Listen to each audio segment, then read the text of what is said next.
الحمد لله رب العالمين والصلاة والسلام على رسوله الأمين وعلى آله وصحبه أجمعين إلى يوم الدين أما بعد فأعوذ بالله من الشيطان الرجيم بسم الله الرحمن الرحيم ولله على الناس حج البيت من استطاع إليه سبيلا ومن كفر فإن الله غني عن العالمين وجاء عن النبي صلى الله عليه وسلم في التلبية لبيك اللهم لبيك لبيك لا شريك لك لبيك ان الحمد والنعمة لك والملك لا شريک لك۔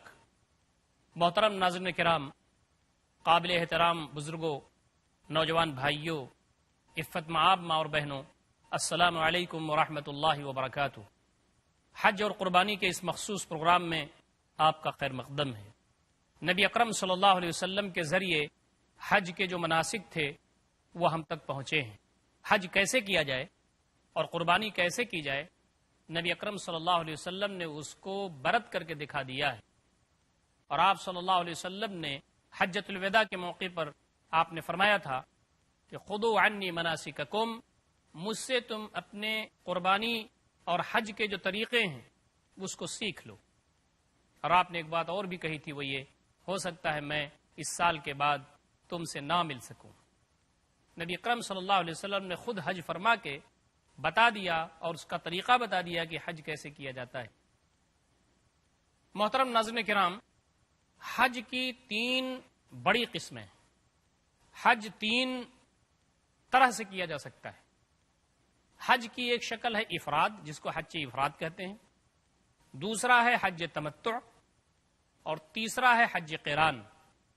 حج افراد یہ ہے کہ آدمی حج کا احرام باندھے، صرف حج کا، اس میں عمرہ کی نیت نہ ہو، آدمی صرف حج کا احرام باندھے میقات سے، جیسا کہ میں نے عرض کیا ہے کہ میقات سے احرام باندھنا ضروری ہے۔ پس وہ یہ کہے کہ لبیک حجن، میرے مالک میں جو یہ احرام باندھ رہا ہوں یہ حج کے لیے باندھ رہا ہوں۔ جب وہ مکہ شریف پہنچے تو وہ بیت اللہ شریف کا طواف کرے، جس کو طواف قدوم کہتے ہیں، آنے کا طواف۔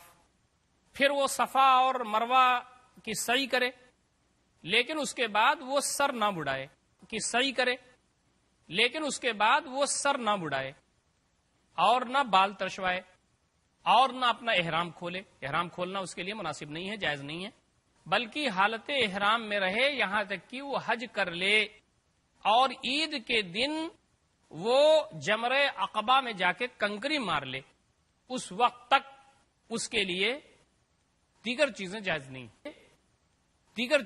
نہیں، تو یہ حج افراد کا مطلب یہ ہوتا ہے کہ جس میں تنہا حج کی نیت ہوتی ہے، جس میں عمرہ کی نیت نہیں ہوتی، صرف حج کی نیت ہوتی ہے۔ دوسرا ہے حج تمتع۔ حج تمتع یہ ہے کہ آدمی حج کرنے کے لیے تو جا رہا ہے، لیکن وہ احرام باندھے عمرہ کا، صرف عمرہ کا۔ حج کے جو اوقات ہیں، جیسا میں نے بتایا کہ شوال، ذیقعدہ، ذی الحج، اس میں وہ حج کی نیت تو ہو اس کے نکلنے کی، لیکن وہ احرام عمرہ کا باندھے اور وہ کہے کہ لبیک اللہم عمرہ، میرے مالک میں حاضر ہوں، یہ جو نیت میں کر رہا ہوں، یہ جو احرام باندھ رہا ہوں، یہ عمرہ کا ہے۔ جب مکہ پہنچے تو وہ طواف کرے خانہ کعبہ کا، پھر وہ سعی کرے، پھر وہ حلق یا تقصیر کرا لے، احرام کھول دے، اب عام کپڑوں میں ہو جائے اور ہر چیز اس کے لیے حلال ہے۔ پھر اس کے بعد یوم الترویہ یعنی 8 ذی الحجہ کو وہ احرام کی نیت کرے اور احرام باندھے، پھر وہ سارے جو حج کے ارکان ہیں وہ ادا کرے۔ تو یہ ہے تمتع۔ متمتع کا مطلب یہ ہوتا ہے فائدہ اٹھانے والا، تو حج کرنے تو وہ آیا ہے لیکن اس سے عمرہ کا بھی فائدہ وہ اٹھا لے رہا ہے، تو اس کو کہتے ہیں حج تمتع۔ اب تمتع جو حج کر رہا ہے اس کے لیے ضروری ہے کہ وہ قربانی کا جانور قربانی کے دن ذبح کرے، یا جو 3 ایام تشریق کے ایام ہیں یعنی 11، 12، 13، یوم النحر تو 10واں ہے، پھر ایام تشریق ہیں 11، 12، 13، یا تو یوم النحر کے دن قربانی کرے یا ایام تشریق میں قربانی کرے۔ لیکن اگر قربانی نہیں کرتا، وہ اس کے پاس استطاعت نہیں ہے، قربانی کرنے کا جانور نہیں ملا، یا اس کے پاس استطاعت نہیں ہے کہ وہ خرید سکے، وہ نہیں کر سکتا قربانی، تو اس کے بارے میں یہ آتا ہے کہ وہاں مکہ شریف میں وہ 3 روزے رکھے اور جب اپنے گھر واپس آ جائے اپنے اہل و عیال میں تو 7 روزے رکھے. یہ حج تمتع ہے. حج قران یہ ہے کہ عمرہ اور حج دونوں کی نیت کرے، دونوں کی نیتوں کرے. قران کہتے ہیں ملانے کو، جوڑنے کو. تو حج اور عمرہ دونوں کی نیتوں کرے. آپ نے دیکھا افراد تنہا کرنے کو کہتے ہیں، تو وہاں پر آدمی نے صرف حج کی نیت کی. تمتع کا مطلب فائدہ اٹھانا عمرہ اور حج سے. وہاں پر پہلے عمرہ کی نیت کی، اس کے بعد پھر آ کر کے عمرہ کر کے آدمی نے احرام کھول لیا اور آزاد ہو گیا. اس کے بعد پھر وہ جب 8ویں ذی الحجہ کو یوم ترویہ جس کو کہتے ہیں، اس دن پھر وہ احرام باندھے اور پھر حج کے سارے جو مناسک ہیں وہ ادا کرے، وہ حج کے جو سارے ارکان ہیں وہ ادا کرے. حج قران یہ ہے کہ دونوں کو ساتھ کرنا، یعنی وہ عمرہ اور حج دونوں کی نیت کرے اور کہے کہ لبیک عمرتن و حجن، میرے مالک میں حاضر ہوں، نیت میری عمرہ اور حج دونوں کی ہے. اور جیسے حج افراد میں آدمی کرتا ہے کہ وہ جائے گا وہاں بیت اللہ شریف کا طواف کرے گا، اس کے بعد سعی کرے گا، اس کے بعد وہ حلق و تقصیر نہیں کرے گا اور احرام نہیں کھولے گا، ایسے ہی یہ بھی کرے گا.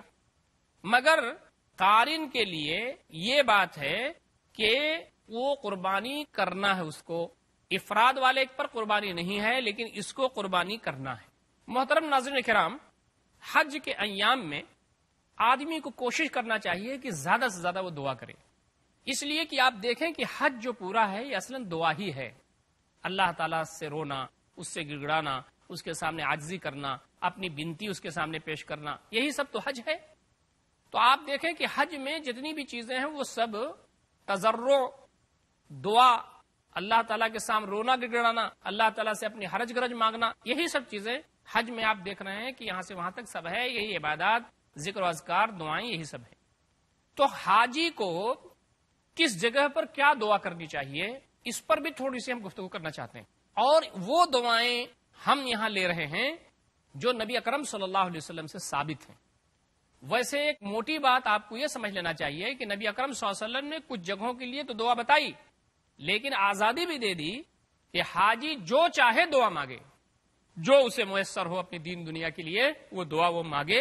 اور اس سلسلے میں آزاد کر دیا گیا حاجی کو. لیکن کچھ دعائیں ایسی ہیں جو نبی اکرم صلی اللہ علیہ وسلم نے مانگی ہیں یا آپ صلی اللہ علیہ وسلم سے ثابت ہیں، ان دعاؤں کے بارے میں ہمیں معلومات رہنی چاہیے. اور اگر وہ دعا ہم یاد رکھیں تو بہت اچھی چیز ہوگی. قرآن مجید میں یہ بات بتائی گئی ہے کہ اللہ رب العزت نے فرمایا ہے کہ مجھ سے دعا مانگو، ادعونی استجب لکم، تم مجھ سے دعا مانگو میں تمہاری دعا قبول کروں گا. اور اللہ رب العزت کو وہ بندہ بہت پیارا ہوتا ہے جو کثرت سے اللہ تعالیٰ سے دعا مانگے. نبی اکرم صلی اللہ علیہ وسلم نے فرمایا کہ اگر تمہارے جوتے کا تسمہ یا اس کا فیتا ٹوٹ جائے تو اس وقت بھی تم اللہ تعالیٰ سے دعا مانگو، یہ اللہ تعالیٰ کو بہت پسند ہے. اور اللہ تعالیٰ سے جو دعائیں مانگی جاتی ہیں اللہ رب العزت یا تو فوراً قبول فرما لیتا ہے، یا اللہ تعالیٰ اس کے ذریعے آسمانی سلطانی جو مصیبتیں ہوتی ہیں، ناگہانی مصیبتیں، وہ اللہ تعالیٰ ہٹا دیتا ہے بندے سے، یا پھر دعا کے نتیجے میں وہ دعا اس کے لیے ذخیرہ اجر آخرت ہوتی ہے. صحابہ کرام سے جب نبی اکرم صلی اللہ علیہ وسلم نے یہ فرمایا تو صحابہ کرام نے کہا اللہ کے نبی صلی اللہ علیہ وسلم ہم تو کثرت سے دعا کریں گے.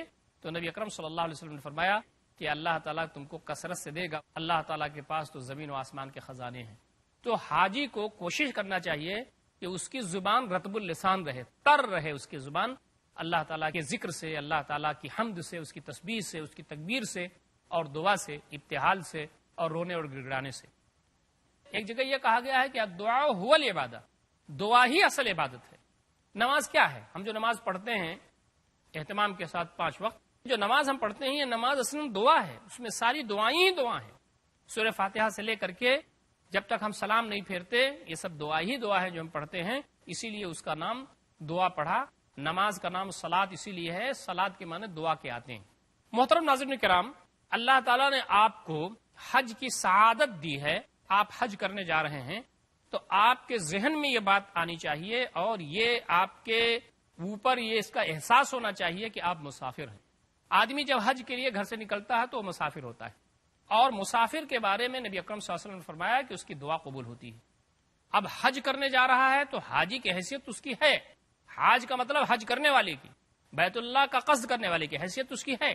اس کے ساتھ ساتھ وہ مسافر بھی ہے تو مسافر کی دعا قبول ہوتی ہے۔ قال نبی صلی اللہ علیہ وسلم، نبی اکرم صلی اللہ علیہ وسلم فرمایا، ثلاث دعوات مستجابات، 3 دعائیں ایسی ہیں جو اللہ رب العزت کے یہاں شرف بارگاہی اس کو حاصل ہوتی ہے، وہ اللہ رب العزت کے یہاں قبول ہوتی ہے۔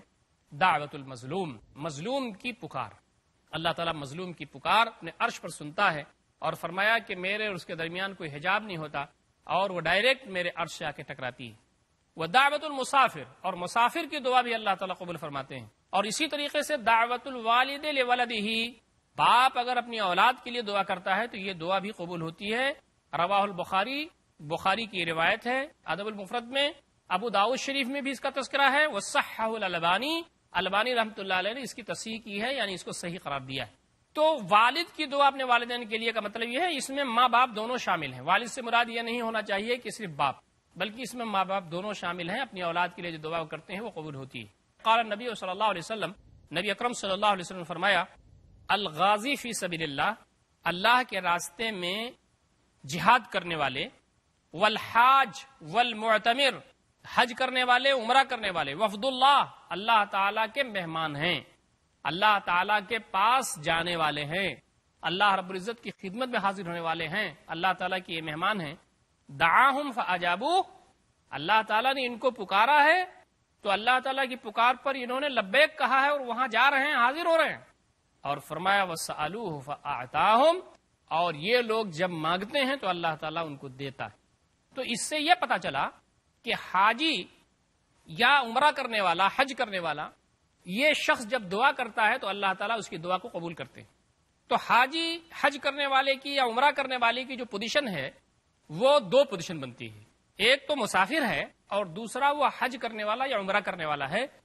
تو احادیث سے یہ بات ثابت ہے کہ نبی اکرم صلی اللہ علیہ وسلم فرماتے ہیں کہ اللہ تعالیٰ دونوں کی دعا قبول فرماتے ہیں، یعنی مسافر کی بھی دعا قبول فرماتے ہیں اور حج کرنے والے اور عمرہ کرنے والے کی دعا قبول فرماتے ہیں، اور اس کے ساتھ ساتھ اللہ کے راستے میں جہاد کرنے والے کی بھی دعا اللہ تعالیٰ قبول کرتے ہیں۔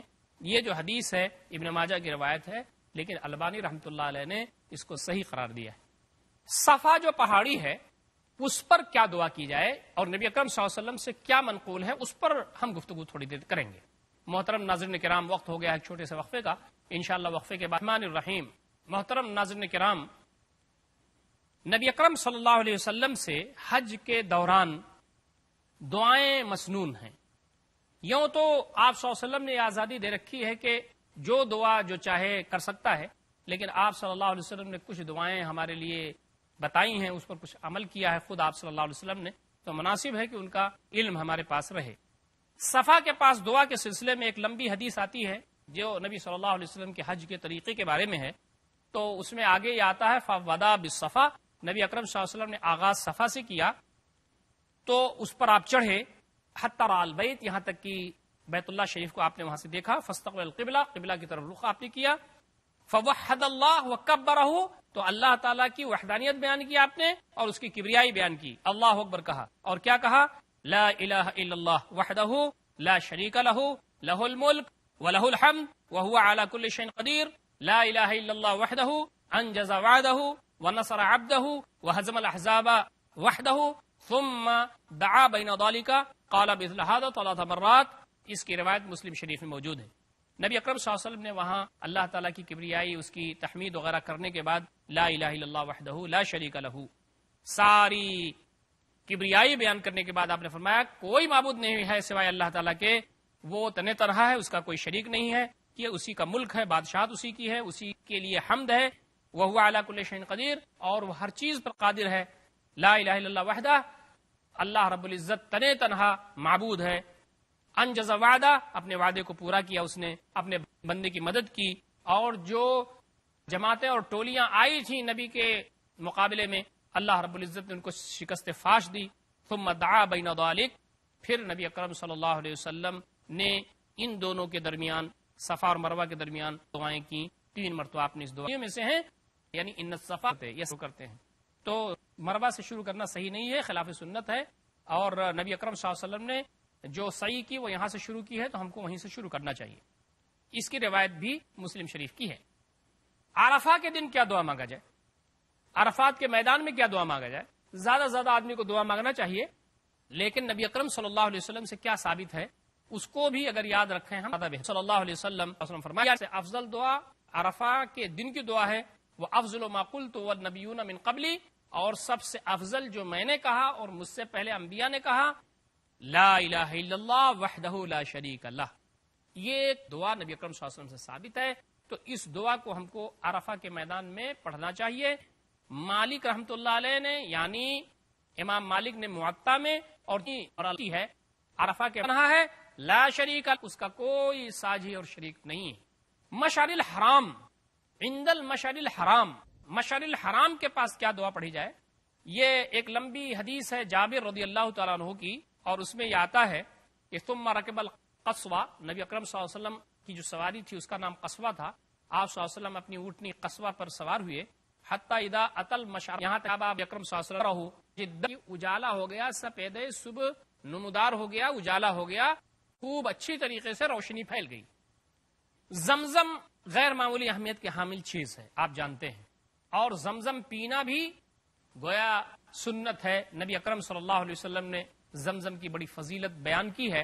تو زمزم کے بارے میں آپ جانتے ہیں کہ اس ساتھ جہاں آپ کی ایڑ سے کچھ توشہ لے سے پھر حضرت حاجرہ علیہ السلام دوڑی ہوئی آئیں اور انہوں نے پھر اس کو باندھا اور اس کو ایک ساتھ کیا تاکہ وہ محفوظ رہے۔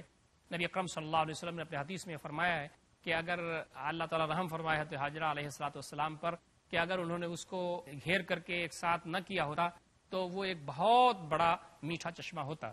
تو پینے کی بات ہے تو زمزم کے بارے میں ایک چیز بہت اہم آتی ہے کہ نبی صلی اللہ علیہ وسلم فرمایا اللہ تعالیٰ اس کی نیت میں یہ پانی ایسا ہے کہ یہ آدمی کو غذا سے بھی بے نیاز کرتا ہے۔ اگر آپ پیٹ بھر کر کے اس پانی کو پی لیں تو آپ کو پھر بھوک کا احساس نہیں ہوگا، اس لیے کہ اس میں جو منرلز ہیں اور اللہ تعالیٰ کی طرف سے جو روحانیت اس میں ہے غیر معمولی اہمیت کی حامل ہے۔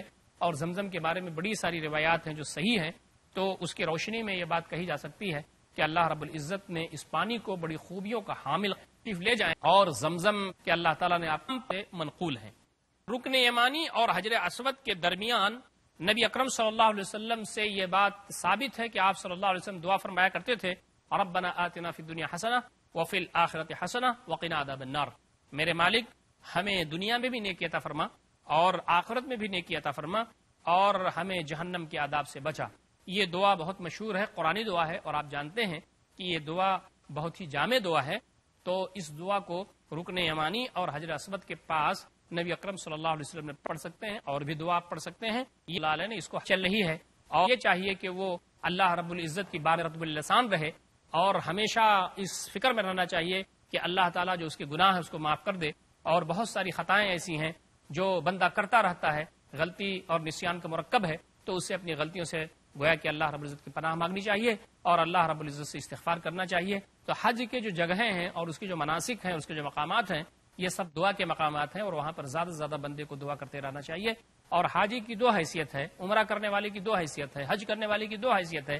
ایک حیثیت تو مسافر اور حاجی یعنی حج کرنے والے کی ہے، اور عمرہ کرنے والے، تو جیسا کہ جس کے بارے کہ اللہ تعالیٰ مسافر کی دعا بھی قبول کرتا ہے، اور اللہ رب العزت حج کرنے والے اور عمرہ کرنے والے کی بھی دعا قبول کرتا ہے۔ تو یہ دونوں چیزیں حج کرنے والے عمرہ کرنے والے میں جمع ہیں، تو کوشش اس بات کی کرنی چاہیے کہ گھر سے نکلتے ہی دعا کا اہتمام کرے، اور جب وہاں بیت اللہ شریف پہنچے تو وہاں بھی دعا کرے، مسجد نبوی کی زیارت کی طرف جائے تو وہاں بھی دعا کرے۔ یہ بات آپ کو معلوم ہونی چاہیے اور معلوم ہوگی بھی کہ حج یا عمرہ کرنے کے لیے زیارت قبر نبی صلی اللہ علیہ وسلم یا زیارت مسجد نبوی یہ ضروری نہیں ہے۔ آدمی چونکہ وہاں جاتا ہے تو ہمارے نبی صلی اللہ علیہ وسلم کی مسجد اس کی زیارت کر لے، اس لیے کہ حدیث میں آتا ہے کہ مسجد حرام، مسجد نبوی اور مسجد اقصی کی زیارت مسنون ہے، اور اسے کر سکتا ہے آدمی۔ مسنون سے مراد یہ ہے کہ وہاں سفر کی نیت سے جا سکتا ہے، تو وہاں جانا چاہیے۔ محترم ناظرین کرام، دعا کے سلسلے میں انشاءاللہ گفتگو کا سلسلہ آگے بھی جاری رہے گا۔ اللہ تعالیٰ سے یہ دعا ہے کہ اللہ تعالیٰ ہم تمام کو جو حج کے طریقے ہیں اس کو اپنانے اور زیادہ سے زیادہ اللہ تعالیٰ سے دعا کرنے کی توفیق عنایت فرمائے۔ اقول قولی ھذا استغفر اللہ لی ولکم اجمعین واستغفروہ انہ الغفور الرحیم وآخر دعوانا ان الحمد للہ رب العالمین والسلام علیکم ورحمۃ اللہ وبرکاتہ۔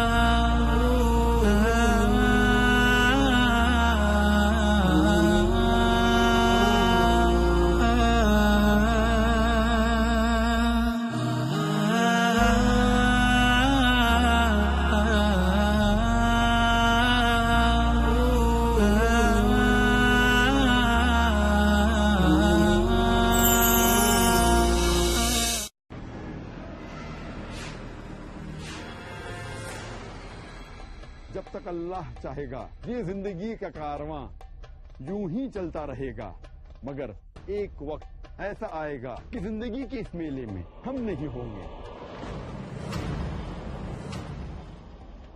لیکن ہمارے بعد بھی باقی رہ جائے گا اللہ کی راہ میں لگایا ہوا ہمارا مال صدقہ جاریہ بن کر۔ آئیے اپنے مال کو صدقہ جاریہ میں لگائیے۔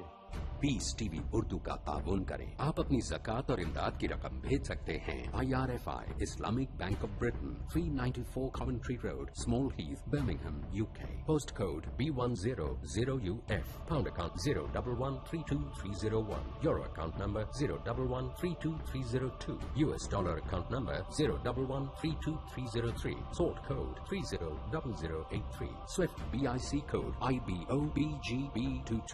IBAN GB52 Lloyd 30963401 024192. ٹیلیفون کے ذریعے رقم بھیجنے کے لیے +44 208 2424 321. آپ اپنی بھیجی ہوئی امداد کی جانکاری support@peacetv.org پر دیں۔ پیس ٹی وی اردو کا تعاون کیجیے۔